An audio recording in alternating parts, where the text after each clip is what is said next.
Lucas Parker, a lawyer specializing in wills and estates, had never received a case as intriguing as this one.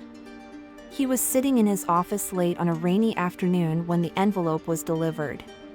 It was old, the paper yellowed with age, and sealed with red wax. His name, Lucas Parker, was neatly handwritten on the front of the envelope, but the sender was unknown. A sense of mystery already hung in the air before he even opened it. He broke the wax seal with curiosity. Inside, there was a will and a letter, both signed by a man he had never heard of, Otto Vernier. The name sounded familiar, like something he had read or heard about before, but he couldn't quite place it. Vernier was a reclusive billionaire, an almost mythical figure in the business world, who had spent decades away from the public eye. Lucas had never met him, and he couldn't understand why he had been named the executor of his last will. The letter was brief and to the point. Otto Vernier had appointed Lucas as the sole person responsible for executing his will. What followed, however, made the situation even more peculiar. Vernier asked Lucas to find 3 specific objects tied to the final disposition of his fortune, each hidden in different locations detailed in the will. Lucas read and reread the document. The first task was to locate a pocket watch left in an old hotel downtown. There were no further explanations, just the instruction not to trust anyone during the search. The second task involved finding a photograph of an unknown woman. The third, even more enigmatic, was to recover a book of personal notes from Vernier, kept in a private safe. Lucas frowned as he read, trying to make sense of the sequence of requests. He wondered if this was some sort of elaborate joke or a twisted game. Without knowing exactly what to expect, Lucas decided to move forward. His curiosity was piqued, and besides, the prospect of a billionaire leaving something of great value in his charge made him wonder what might be hidden behind these clues. It was a unique opportunity. He had handled strange inheritance cases before, but nothing approached this level of mystery. He closed the envelope with the will and placed it back in his briefcase. As he glanced out of his office window, he saw that the rain was coming down heavily, obscuring the city's skyline, as if setting the stage for something ominous. When Lucas got home that night, he couldn't shake the thought of the will from his mind. He was a pragmatic man, rarely getting wrapped up in speculation, but something about this situation unsettled him. Vernier's letter, its cold and calculated tone, the message not to trust anyone, it all felt like a puzzle waiting to be solved. Sitting in his living room, he flipped through the will again, checking every detail. The pocket watch was stored at the Astor Hotel, a place that had once been grand decades ago but had since fallen into disuse, becoming almost a ruin in the middle of the city. The thought of going there immediately crossed his mind, but he decided to wait until the next morning. Lucas was methodical, and as intrigued as he was, he wouldn't make any rash decisions. He spent the night tossing and turning, replaying in his mind the few details he had about Vernier. The billionaire had disappeared from the spotlight many years ago, and rumors about his death or exile had swirled in the media for years, but no one had ever confirmed his whereabouts. Now, his death was a fact, and somehow, Lucas was involved in his final wishes. The next morning, Lucas was determined to start the search. He arrived at the Astor Hotel shortly after breakfast, and the place was just as decrepit as he remembered. The main lobby was empty, with old furniture covered in dust and a faint smell of mildew in the air. There was something melancholic about the architecture that had once been majestic. The receptionist, an old, tired man, didn't seem surprised when Lucas mentioned Otto Vernier's name. Without a word, he handed Lucas a key, indicating that Vernier's room was still intact, as if the billionaire might return at any moment. The room was on the top floor, and Lucas felt the weight of the atmosphere as he climbed the spiral staircase. Each step echoed through the empty hallway, as if he were the only visitor in the entire building. When he reached the door, he hesitated for a moment before turning the key in the lock. The room was cold and lifeless, with no sign of recent habitation. Antique furniture filled the space, and on a side table sat a pocket watch, just as the will had described. Lucas approached the table slowly, eyeing the watch. It was gold, elegantly crafted, with the name Vernier engraved on the lid. When he picked it up, he felt a strange sense of familiarity, as if he were holding something more than just an object. But before he could reflect on it further, he heard a sound. A faint noise coming from the hallway. Instinctively, he pocketed the watch and turned around. The door was slightly ajar, and for a moment, he saw a shadow move quickly away. Without thinking twice, Lucas bolted out of the room. The hallway was empty, but he knew someone had been there. He hurried down the stairs, his heart pounding, but when he reached the lobby, everything was as quiet as before. The receptionist, impassive, didn't even glance at him as Lucas left the hotel. Something was wrong. Someone knew what he was doing, and for the first time, Lucas began to question the true purpose of the will. Lucas left the Astor Hotel with the pocket watch tucked inside his coat, but the unease he'd felt as he left the building didn't leave him. The shadow he'd seen in the hallway still lingered in his mind, like a silent warning that someone was following his steps. He walked through the rain-soaked streets, the muffled sound of cars and the biting wind only amplifying his growing discomfort. He tried to rationalize what had just happened, but nothing about Vernier's will, or the shadowy figure watching him, seemed rational. He decided that his next stop would be his office. He needed a moment to regroup and analyze his next steps. Arriving at the old building where his law firm was located, he went straight to his office, avoiding conversation with his colleagues.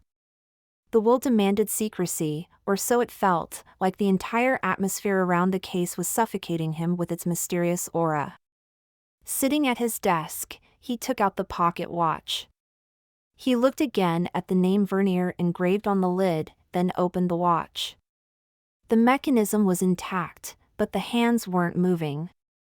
Even stranger was a small folded piece of paper inside the watch.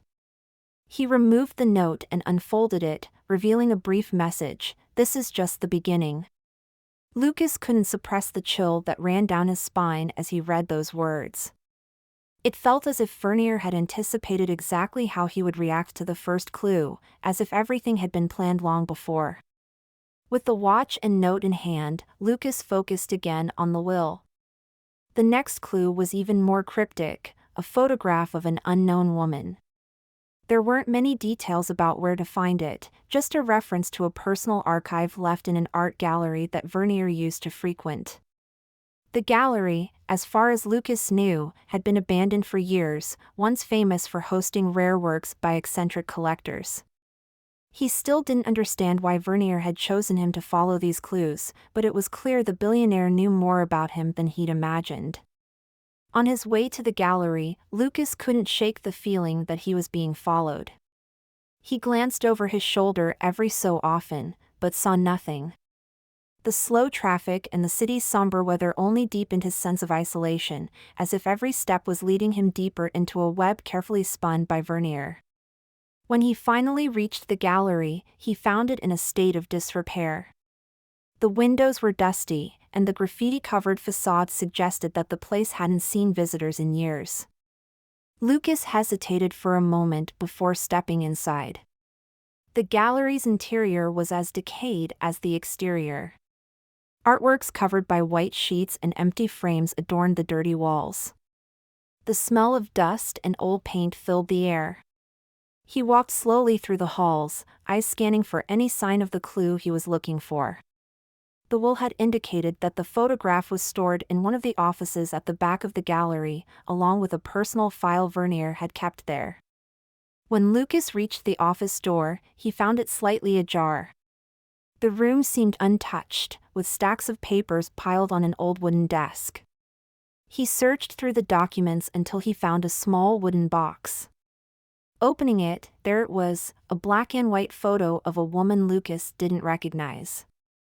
She appeared young, perhaps in her 20s, with an enigmatic expression that seemed to follow anyone who looked at her. There was no inscription or date on the back, just the woman's face, forever frozen in time. As he examined the picture, he heard a faint noise, like the sound of a door closing somewhere down the hall. His heart raced. Someone was there. He quickly pocketed the photo and began to move quietly down the corridor, trying not to make any noise. Turning a corner, he caught sight of a man's silhouette, his back turned, seemingly distracted by something on the floor. Lucas tried to retreat unnoticed, but before he could move, the figure stood up and turned around quickly. It was Marcos, his former law partner. "Lucas?" Marcos said, surprised. "What are you doing here?" Lucas couldn't hide his own surprise. It had been years since he'd seen Marcos, ever since he left the firm to pursue his own career. The encounter felt far too strange to be a coincidence, but Marcos smiled, relieved. "I should be asking you the same thing," Lucas replied, trying to stay calm. "What brings you here, Marcos?" Marcos explained that he was also investigating Vernier's will. He had been approached by other parties involved in the inheritance dispute and decided to follow his own leads. Lucas didn't know if he could believe everything his former colleague was saying, but the fact that Marcos had shown up in the middle of his own investigation didn't seem accidental. The two exchanged a brief conversation about their respective searches, but Lucas chose not to share all the details. The photo of the woman was still in his pocket, and he intended to keep it secret until he knew more. Marcos suggested they work together, but Lucas hesitated. Vernier's letter echoed in his mind, "Don't trust anyone." After a short exchange, Lucas decided to cut the conversation and leave the gallery. As he walked away, he glanced back and saw Marcos standing in the doorway, watching him with an expression Lucas couldn't quite read. Part of him wanted to believe that Marcos was simply doing his job, but something about his sudden reappearance bothered him. When Lucas got back to his car, he felt the weight of the photograph in his pocket. Who was the woman in the picture? Why would Vernier keep something like that in a forgotten art gallery? More importantly, why Lucas? He knew the answers were getting closer, but every new clue only opened up more questions. The will now felt like some sort of twisted game, where he barely understood the rules. Lucas drove back to his apartment, trying to organize his thoughts. He still had the pocket watch and now the photograph. The pieces of the puzzle were slowly coming together, but the final picture was still far from clear. The fact that Marcos was involved made Lucas even more suspicious, but for now, he focused on the clues. The next step would be the last item described in the will, Vernier's book of personal notes, stored in a private safe. Night was falling again over the city, and Lucas knew that the darkest part of the investigation was still ahead. That night, as Lucas went over the details in his mind, the image of the woman in the photograph seemed to be etched into his eyes. The unknown, enigmatic face disturbed him more than he cared to admit. Sitting at his dining table, with the pocket watch beside him and the photograph in hand, he pondered how these seemingly disconnected items could be related to Otto Vernier's will. The clues kept piling up, but the answers remained out of reach. The silence of the apartment was broken by the sound of his phone. A message appeared on the screen, "I found something you need to see. Let's meet tomorrow. Marcos." Lucas stared at the text for a few moments before replying with a simple okay. The reappearance of Marcos at the gallery still bothered him, and now he knew he had to address it. Vernier had been clear, trust no one. But on the other hand, Marcos had access to information, and maybe answers, that could help Lucas unravel this mystery. The next morning, they met in a quiet cafe, away from curious eyes. Marcos arrived first, sitting at a table in the back, a half-empty cup of coffee in front of him. Lucas approached, sitting down in silence, watching his old colleague cautiously. Marcos seemed more tense than he had the day before, as if he carried an invisible burden. "So, what did you find?" Lucas asked, trying to keep his tone neutral. Marcos glanced around, as if afraid they were being watched, and pulled a small envelope from his pocket. He placed it on the table and slid it toward Lucas. "I found this letter in the archives of the firm that handled Vernier's business," Marcos said. "It's addressed to you." Lucas took the envelope, feeling the weight of expectation grow heavier. He opened it carefully, revealing a piece of paper folded in thirds. The handwriting was neat and familiar. It was Vernier's. The letter began enigmatically. "Lucas, if you've come this far, you've already found the first 2 clues. But don't be fooled. Everything you've seen so far is only a small part of what's really at stake. I trust that, just like in the old days, you'll be able to handle what's coming next. The next step is the most dangerous, but also the most important. The book you're looking for is locked in a private safe at the address enclosed. Be careful. You are not alone." The letter's ending left Lucas puzzled. In the old days? He'd never met Vernier, so what could that possibly mean? And, worse yet, why did Vernier trust him to handle something so dangerous? He looked at Marcos, who was waiting expectantly for his reaction. "What do you make of this?" Marcos asked, leaning forward. Lucas didn't know what to think. Part of him wanted to distance himself from Marcos, while another part recognized that he might need his help to uncover the truth behind the will. He decided to play it cautiously. "I think Vernier is testing us," Lucas replied. "But we can't ignore the fact that we're being watched. He made that clear." Marcos nodded, thoughtful, but something in his expression shifted. There was a hesitation in his eyes, something Lucas picked up on immediately.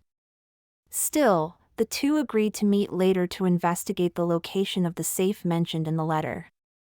As Lucas left the cafe, his growing distrust of Marcos gnawed at him. The letter had provided clues, but it had also raised more questions. What connection could he have had with Vernier in the old days? Was it possible that Vernier knew something about Lucas' past that even he didn't know? The pocket watch, the photograph, and now the book, all the clues seemed to lead him deeper into a personal mystery, as though Vernier had meticulously planned everything long ago.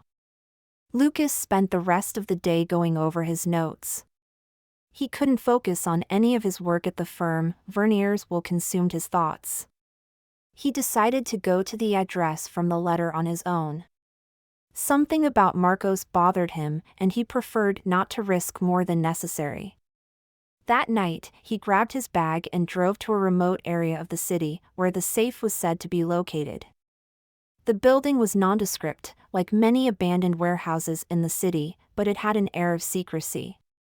Lucas entered, following the instructions from the letter, until he reached a back room where a massive safe was built into the wall. It looked untouched, as if no one had been there for years. Using the combination sent by Vernier, Lucas managed to open the safe. Inside, he found the final item, an old, leather-bound book. It was clearly Vernier's personal diary. Lucas pulled the book from the safe and began flipping through it right there. The pages were filled with meticulous notes, detailed descriptions of events, names, and dates. However, as he read further, Lucas was shocked to see his own name mentioned repeatedly throughout the diary. Vernier had written about him as if they had known each other for years, as if their lives had been intertwined long before Lucas became the executor of his will. Even more disturbing was the fact that many of the diary's entries corresponded to events in Lucas' life that he thought were private. The car accident when he was a child, his father's death, even his decision to become a lawyer. Vernier seemed to know everything, as if he had been watching Lucas from afar his entire life. Lucas flipped through the pages frantically until he reached the more recent entries. That's when the notes became cryptic, almost paranoid. Vernier wrote of a society involved in his fortune, of connections to the government and even experiments involving people's lives. The notes were disjointed, as if Vernier had been on the edge of madness, but one thing was clear: Lucas was part of something much bigger than he had ever realized. The diary mentioned that Vernier's wealth wasn't just the result of his business acumen. There was something else. Something darker. Lucas ran a hand over his face, trying to process everything he was reading. He wasn't just the executor of a strange will.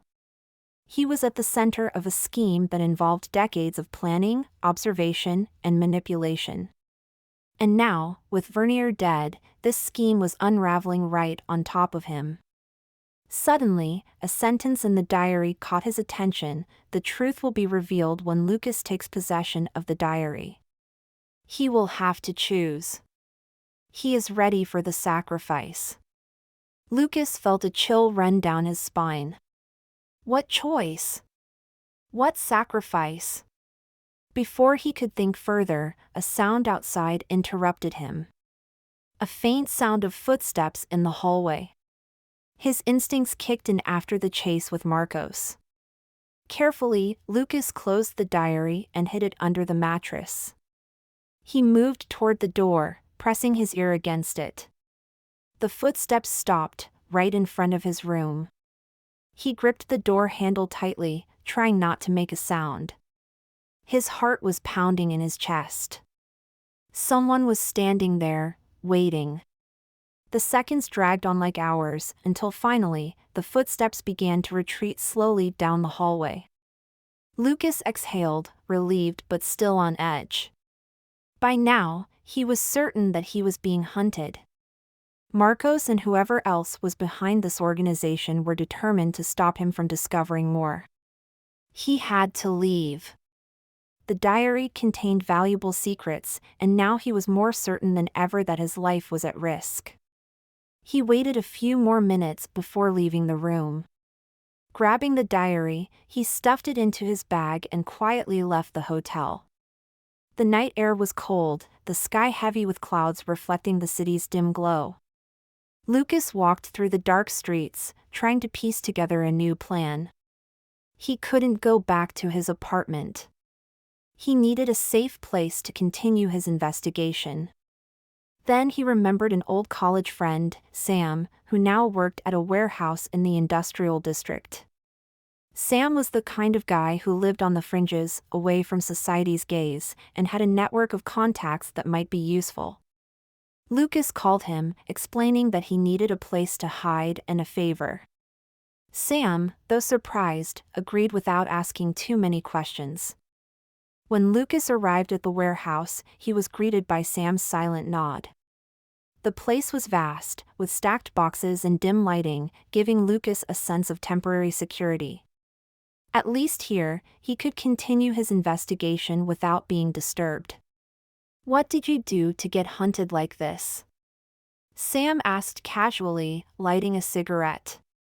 Lucas didn't go into details, only saying it had to do with a will he was managing. He preferred not to involve Sam more than necessary. The only thing that mattered now was Vernier's diary and what it revealed. With the book of notes safe in his hands again, Lucas resumed reading. This time, he focused on the final entries, where Vernier seemed increasingly tormented by the conspiracy surrounding him. "They will come for you," read one of the last entries. "But you'll be ready. The sacrifice is inevitable." The word sacrifice kept reappearing in the final pages, but Vernier never clarified what it meant. Lucas felt the weight of responsibility growing heavier with each word. He didn't know what was coming, but the sense that something big and dangerous was approaching was undeniable. As he read the final page, one last phrase left him deeply unsettled. "When all is revealed, the watch will be your only way out." Lucas looked at the pocket watch, still tucked in his bag. What did Vernier mean by that? What role did the watch play in all of this? The answers were close, but so was the danger. He knew he had to figure it out quickly, before time ran out. Lucas didn't stop running until he was miles away from the safe. The cold night air felt like it was slicing through his skin as he gasped for breath, clutching Vernier's diary tightly. His heart was still racing, both from the escape and the weight of the truth that was beginning to emerge. He knew he needed to find a safe place to process everything he had just discovered, and to fully understand the disturbing entries in Vernier's notes. After ensuring that he wasn't being followed, Lucas checked into a small hotel far from the city center. He got a simple room, without luxury, where no one would recognize him. Locking the door behind him, he collapsed into the chair by the small desk. Placing the diary on the table, he stared at it for a few seconds before finally opening it again. This time, he would read everything more carefully. The old pages creaked as he turned them, and Vernier's handwriting filled each page with precision. The first entries spoke of business, investments, high-level financial deals, things Lucas expected, given Vernier's fortune. However, as he read on, the entries became more personal, even darker. And gradually, Lucas' name began to appear more frequently. The first mention of him was a shock: Lucas Parker. Born in 1980. The boy needs to be watched. He will be important. Lucas' stomach turned. How could Vernier have known of his existence when he was just a child? The diary continued with descriptions of events that Lucas vaguely remembered, but that the billionaire recounted with chilling detail. There were notes about the car accident Lucas had suffered with his family at the age of 7. Vernier seemed to know every detail of that event, as though he had been there. But what disturbed Lucas the most was that Vernier wrote about him not as a distant person, but as someone he had been monitoring closely since childhood. With every new page, another layer of Vernier's involvement in his life was revealed. There were notes about his college years, the start of his legal career, and even intimate moments Lucas had believed were known only to him. It was as if Vernier had been an invisible presence in his life, shaping decisions and directing his fate without Lucas ever realizing it. Lucas flipped through the diary more rapidly until he reached the most recent entries. That's when the notes became more cryptic, almost paranoid. Vernier seemed increasingly obsessed with some kind of conspiracy. He wrote about an organization that was involved in his fortune, in his ties to the government, and even in experiments related to manipulating people. The entries were incoherent, as though Vernier had been spiraling into madness, but one thing was clear: Lucas was part of something much larger, much more dangerous than he could have ever imagined. The diary mentioned that Vernier's wealth wasn't just the result of his business acumen. There was something else. Something darker. Lucas ran a hand over his face, trying to process everything he was reading. He wasn't just the executor of a bizarre will. He was at the center of a scheme that involved decades of planning, observation, and manipulation. And now, with Vernier dead, that scheme was collapsing right on top of him. Suddenly, a sentence in the diary caught his eye: the truth will be revealed when Lucas takes possession of the diary. He will need to choose. He is ready for the sacrifice. Lucas felt a chill run down his spine. What choice? What sacrifice? Before he could think further, a noise from outside broke his concentration. The faint sound of footsteps in the hallway. He held his breath, survival instinct kicking in after the chase with Marcos. Carefully, Lucas closed the diary and tucked it under the mattress. He moved to the door and pressed his ear against it. The footsteps stopped right in front of his room. He gripped the door handle tightly, trying not to make a sound. His heart pounded in his chest. Someone was standing there, waiting. The seconds dragged on like hours, until finally, the footsteps began to retreat slowly down the hall. Lucas exhaled, relieved but still on edge. He knew by now he was being hunted. Marcos and whoever else was behind this organization were determined to stop him from uncovering more. He had to leave. The diary held valuable secrets, and he now knew for certain his life was in danger. He waited a few more minutes before leaving the room. Grabbing the diary, he packed it into his bag and quietly left the hotel. The night air was cold, the sky heavy with clouds reflecting the city's dim glow. Lucas walked through the dark streets, trying to come up with a new plan. He knew he couldn't go back to his apartment. He needed a safe place to continue his investigation. That's when he remembered an old college friend, Sam, who now worked in a warehouse in the industrial district. Sam was the kind of guy who lived on the fringes, away from society's gaze, and had a network of contacts that could be useful. Lucas called him, explaining that he needed a place to hide and a favor. Sam, though surprised, agreed without asking too many questions. When Lucas arrived at the warehouse, he was greeted by Sam's silent nod. The place was vast, with stacked boxes and dim lighting, giving Lucas a sense of temporary security. At least here, he could continue his investigation without being disturbed. "What did you do to get hunted like this?" Sam asked casually, lighting a cigarette. Lucas didn't go into details, only saying it had to do with a will he was handling. He preferred not to involve Sam more than necessary. The only thing that mattered now was Vernier's diary and what it revealed. With the book of notes safe in his hands again, Lucas resumed reading. This time, he focused on the final entries, where Vernier seemed increasingly tormented by the conspiracy surrounding him. "They will come for you," read one of the last entries. "But you'll be prepared. The sacrifice is inevitable." The word sacrifice kept reappearing in the final pages, but Vernier never clarified what it meant. Lucas felt the weight of responsibility growing heavier with each word. He didn't know what was coming, but the sense that something big and dangerous was approaching was undeniable. As he read the final page, one last phrase left him deeply unsettled. "When all is revealed, the watch will be your only way out." Lucas looked at the pocket watch, still tucked in his bag. What did Vernier mean by that? What role did the watch play in all of this? The answers were close, but so was the danger. He knew he had to figure it out quickly, before time ran out. The hours Lucas spent in Sam's warehouse seemed endless.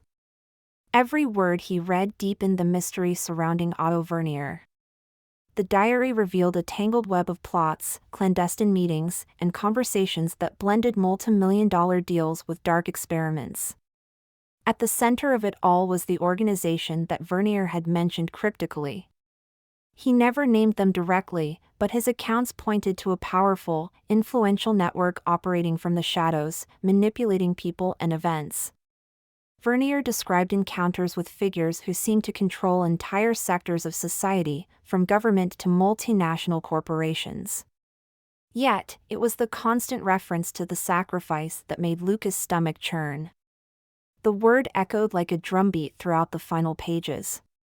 Vernier hinted that he himself had made a sacrifice to achieve the power and wealth he held, and that Lucas, too, would have to face that same choice. Lucas didn't know what that meant, but the last line of the diary still haunted him: "The watch will be your only way out." Why the pocket watch? What did it represent? The sound of footsteps interrupted his thoughts. He turned to see Sam approaching, concern etched across his face. "Someone's been looking for you, Lucas," Sam said, grinding his cigarette into the concrete floor. "Some strange guys showed up near the warehouse asking about you. I don't think you can stay here much longer." Lucas knew this was inevitable. His safety was unraveling faster than he had anticipated. There was no doubt that Marcos and whoever was with him would track him down. He needed to move, and fast. "I was already about to leave," Lucas replied, trying to keep his voice steady. "I've got to deal with this before it gets any worse." Sam didn't ask for details but handed Lucas the keys to an old car parked out back. Lucas accepted the offer silently, grateful that he still had someone he could trust. Before leaving, however, Lucas opened the diary one last time and reread the section about the safe. Between the lines, he found a hidden clue he hadn't noticed before: if you need more answers, they'll be waiting at Vernier's house. The cycle ends where it began. The mention of Vernier's house hit him like a shock. Nothing had been said about it until now, but it made sense. If there was a final secret, it would probably be where Vernier had spent his last days. With the car keys in hand and the diary securely packed in his bag, Lucas left the warehouse and drove through the dark, empty streets. The city felt deserted that night, with only a few people hurrying along the wet sidewalks after a recent rain. He was heading to Vernier's mansion, the place where all the rumors and mysteries had originated. The mansion was the true symbol of the power and fortune the reclusive billionaire had accumulated, and it was also where he had apparently spent his final days before his death. Lucas knew this would be the end, or perhaps the beginning of something much larger. When Lucas arrived at the mansion, he felt the tension in the air. The house, situated on a sprawling, isolated estate, was imposing and ancient, with tall towers rising into the night sky. The facade was dark, but there was an almost palpable sense that the place still held Vernier's secrets. The front gate was slightly ajar, as though someone had already been expecting him. With his heart pounding, Lucas entered the property and made his way toward the house. Each step brought him closer to what might be the key to solving everything. As he approached the main door, he noticed a faint light coming from one of the windows. Someone was inside. Lucas tried to stay calm as he opened the door, which creaked slowly. The entrance hall was cold but impeccably preserved, as if Vernier could return at any moment. There was absolute silence in the air, except for the echo of his own footsteps. As Lucas made his way through the mansion's corridors, he found a room illuminated by a soft glow. When he stepped inside, his suspicions were confirmed. Sitting in a leather armchair, with a cold and calculating expression, was Marcos. He didn't seem surprised to see Lucas. "I knew you'd come," Marcos said, his voice calm, as if he had been waiting for hours. "This was always the destination, wasn't it?" Lucas narrowed his eyes, analyzing every move Marcos made. His former partner's expression was that of a man who held all the cards, and that only heightened Lucas' discomfort. "There's nowhere left to run, Lucas," Marcos continued, standing up slowly. Vernier knew what was going to happen. "You're here because you were brought here. Every step you've taken, every clue you've followed, was carefully planned." Lucas stood his ground, despite the growing tension. He knew Marcos wasn't just a pawn in this game. There was something much bigger going on, something he still didn't fully comprehend. "What did Vernier want from me?" Lucas finally asked, his voice heavy with frustration and confusion. Marcos smiled, almost pitying him. "He wanted you to continue his work. The sacrifice, Lucas. You are the sacrifice. The organization needs someone to take Vernier's place. And you were chosen from the beginning." Those words hit Lucas like a hammer. He couldn't believe it. He had been manipulated his entire life, from childhood, to become a piece in this organization's game of power. Everything, every event in his life, had been orchestrated to lead him to this moment. But why? Lucas asked, his voice barely a whisper. "What do I have to do with any of this?" Marcos took a step forward, his eyes locked on Lucas. "Because you're the natural heir, Vernier's successor." He didn't need an executor, Lucas. He needed someone to carry on his legacy. And the only way to do that is with the final sacrifice. Lucas felt the weight of those words, the dark meaning behind what was being asked of him. But before he could react, Marcos moved forward, and the two men clashed in a tense struggle that felt like the culmination of this entire journey. The room shrank as they fought, trading blows while battling for control over Vernier's legacy. Lucas knew that Marcos was willing to do anything to make sure he fulfilled his role in the sacrifice. The fight was brutal, with Marcos trying to overpower Lucas at every turn. However, in a moment of desperation, Lucas managed to flip the situation in his favor. He pushed Marcos against one of the bookshelves, sending him crashing to the ground. Without wasting any time, Lucas grabbed the diary and ran. The mansion door was close, and he knew he had to get out before anyone else from the organization showed up. His heart pounded as he sprinted across the mansion grounds, the diary clutched tightly in his arms. He now understood what was truly at stake. The will wasn't just a search for lost objects, it was a carefully laid path to reveal secrets he hadn't even known existed. And now, he was more involved than he ever could have predicted. As he ran through the dark, empty streets, with Vernier's diary still tucked under his arm, Lucas realized the full scope of the danger. The organization would keep coming for him. And the clock was still the key. But one thing was certain, Vernier had anticipated this moment. And the pocket watch, the watch truly was his only way out.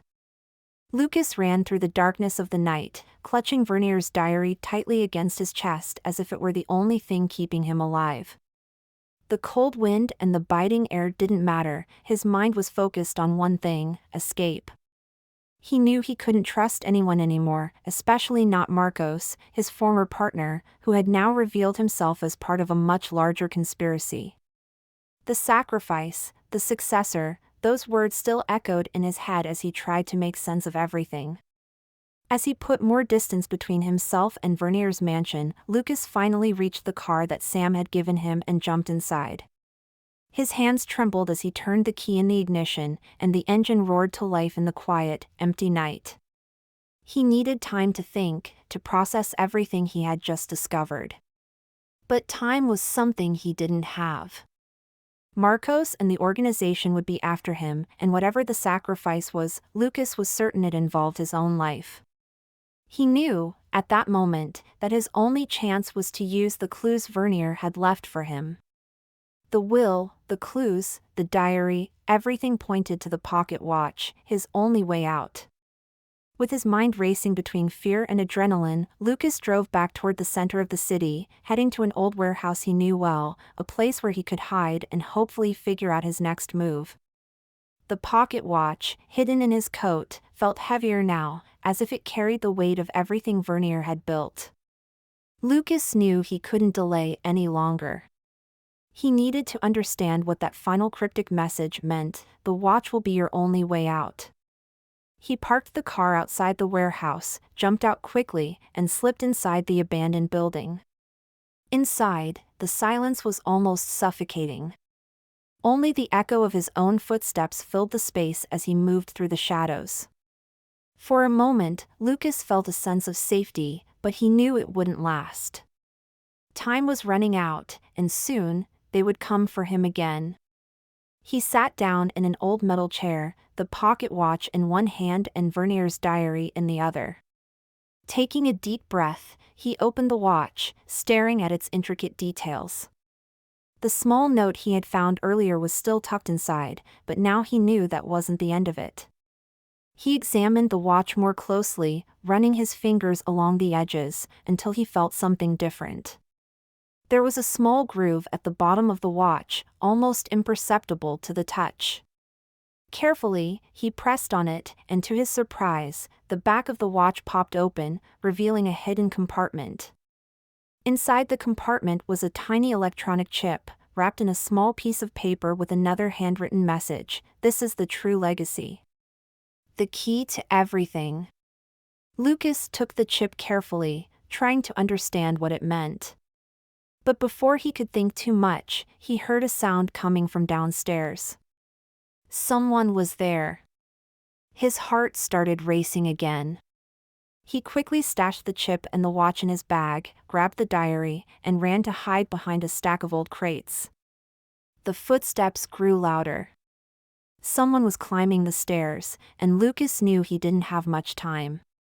He scanned the room for an exit. The windows were sealed shut, and the only door was directly in front of the staircase. He was trapped. The footsteps stopped as the door creaked open slowly. Lucas saw the silhouette of Marcos entering the warehouse. He was alone, but his presence was just as threatening as before. "Lucas, I know you're here," Marcos called out, his voice echoing through the empty space. "You think you can run, but this won't end until you accept what's at stake." Lucas stayed silent, crouching behind the crates, his body tense and ready for anything. He knew Marcos was right. Running wasn't an option, he had to face the truth once and for all. Marcos moved slowly through the warehouse, his eyes scanning the dimly lit room. He seemed calm, almost resigned. "The sacrifice must happen, Lucas. If you don't accept your role, they'll hunt you forever. The watch, the diary, everything was planned so that you would take Vernier's place. There's no use fighting it." Lucas couldn't stay quiet any longer. He stood up from behind the crates, facing Marcos across the room. "Why me?" Lucas asked, his voice filled with frustration and anger. "Why was I chosen? What did Vernier want from me?" Marcos watched him for a moment before answering. "Because you're the only one who could inherit Vernier's legacy. He watched you your entire life, shaping every decision you made. Everything was planned from the beginning. Vernier wasn't just a businessman. He was part of something much bigger, something you don't fully understand yet. And now, you must take his place." Lucas shook his head, unable to accept what he was hearing. "I never asked for this. I never wanted any of it." Marcos took another step forward, his eyes locked on Lucas. "It's not a matter of choice, Lucas. It's a matter of destiny. And Vernier's destiny is now yours. The organization won't stop until you accept that. The sacrifice is inevitable." The weight of those words hit Lucas hard. Deep down, he knew that, somehow, everything Marcos was saying was true. But at the same time, he couldn't just accept the role that had been forced upon him. There was something rotten about the organization, something Vernier knew, and that Lucas was beginning to understand. Lucas took a step back, still holding the diary in his hands. He knew that the diary held some of the answers, but the real mystery was in the watch and the chip he had found. That was the key to everything, Vernier's true legacy. And maybe, just maybe, it was the only way to get out of this nightmare. Marcos took another step closer, now too close for comfort. "It's time, Lucas. Make the sacrifice. Accept your destiny." But before Marcos could move again, Lucas acted. In one swift motion, he pulled the pocket watch from his bag and, with a precise click, inserted the chip into the base of the watch. A soft click echoed through the room, and a green light flashed on the watch's tiny screen. What happened next was a mystery. The air around Lucas seemed to distort for a moment, as if time and space bent around him. Marcos froze, his eyes wide with shock and confusion, and then, he vanished. Lucas blinked, trying to comprehend what had just happened. The warehouse was empty again. He was alone. The only thing left was the pocket watch, which now looked completely normal, as though nothing unusual had happened. Lucas looked around, breathing heavily. The sacrifice, he didn't know what it meant, but something inside him told him that it had been avoided, at least for now. He gripped the watch tightly, the only link between him and the mystery that still surrounded him. There were more questions than answers, but one thing was certain, Vernier had known this moment would come. And the watch really had been his only way out. Lucas left the warehouse, knowing that, despite having escaped Marcos, the game was far from over. The organization would still come after him, still hunt him down. But now, he had the watch. And with it, perhaps he had a chance. The sound of Lucas' footsteps echoed through the deserted streets. A light drizzle fell, but he barely noticed. The watch, now firmly tucked in his pocket, dominated his thoughts. He couldn't shake what had happened at the warehouse. The way Marcos had disappeared, the distortion in the air, and that strange feeling that time had somehow bent around him. All of it felt impossible, yet undeniable. He paused for a moment in front of a shop window, staring at his own reflection. He looked tired, with dark circles under his eyes revealing the exhaustion of the last few days. He knew that somehow, he had avoided the sacrifice that Marcos had talked about, but he was far from being safe. The organization was still out there, and with Vernier gone, it was only a matter of time before they came after him. Lucas pulled the pocket watch from his coat and opened it once more, staring at the inner workings. The tiny note he'd found was still there, but the watch itself felt heavier now, as though it carried more weight than before. He knew that there was something larger behind all of this, a power he still didn't fully understand. And somehow, Vernier had entrusted him with that secret. As he studied the watch, his phone buzzed in his pocket. The sudden vibration startled him, the tension still gripping his nerves. He pulled out his phone and saw a message from an unknown number. The text was short, but enough to make his stomach drop. "Think it's over? We're just getting started. You have something that belongs to us." Lucas stared at the message for a moment, the weight of those words sinking in. He knew that the game was far from over. The organization wasn't going to give up easily, and now, he was even more deeply entangled in their plans. It didn't matter what had happened to Marcos, someone else would take his place. Others would come after him, and after the watch. He looked around, half expecting to see someone watching him on the empty street, but there was no one. Still, he could feel the invisible presence of those who were hunting him. The watch in his hands felt heavier now, like the future of his life was tied to that small piece of metal. Lucas knew he had to be smarter, faster, if he wanted to survive. He couldn't trust anyone anymore. Not after what he had discovered. He tucked the watch back into his coat, feeling the pressure of this new reality closing in on him. What had started as Vernier's will, something he had thought was just a curiosity, had turned into a portal to something much larger, something he had never intended to be part of but that had somehow pulled him in entirely. Now, he was part of a game he barely understood, a game where the rules weren't clear, and danger lurked around every corner. Lucas knew he couldn't go back to his old life. The methodical, respectable lawyer who dealt with wills and estates was a shadow of the past. Now, he was someone else, someone who carried secrets that would put him in the crosshairs of powerful people. His life would never be the same again. He started walking again, each step filled with a new wave of determination. The fear was still there, pulsing in his veins, but now something else had settled in. A cold resolve, an understanding that he could no longer hide. The watch, the chip, the diary, all of it held the answers he needed. He just had to figure out how to use them to his advantage. As he moved further down the street, the city lights flickered in the distance, reflecting the quiet chaos that now consumed his mind. He knew that what had started with Vernier's will was far from over. The organization was still out there, and the watch was still the central piece of a puzzle he had barely begun to solve. His phone buzzed again, pulling him out of his thoughts. Another message.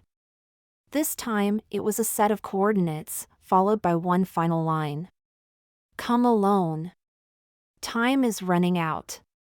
Lucas looked at the pocket watch in his hands, the faint city lights reflecting off its golden surface. Time, it always seemed to come back to that. Time was running out, and he knew he couldn't run forever. The only way to survive was to face the truth, once and for all. He took a deep breath and took another step forward, determined to keep going, no matter what awaited him. The game continued.